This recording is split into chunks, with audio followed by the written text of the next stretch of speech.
The topic of today's video is how to send Bitcoin on Crypto.com to an external wallet. So here we are on the Crypto.com app, and what we want to do is navigate to the account section on the bottom left. In here we're going to click on Crypto, and then we'll click on Transfer, choose External Wallet, and then we want to go to the top right and click on the plus icon if your wallet is not here already. Here we'll select the cryptocurrency that this wallet is for that we're about to add.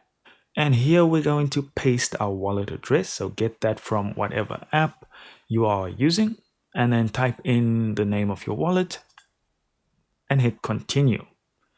Here we'll just say, yes, I trust this address, and it'll prompt you to sign in or use your passkey. And now your new wallet should pop up.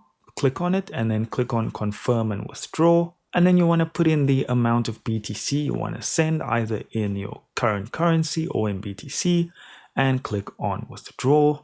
You'll see I don't have any here. And that's all there is to it. Thank you so much for watching. Do consider liking and subscribing, and I'll see you in the next video.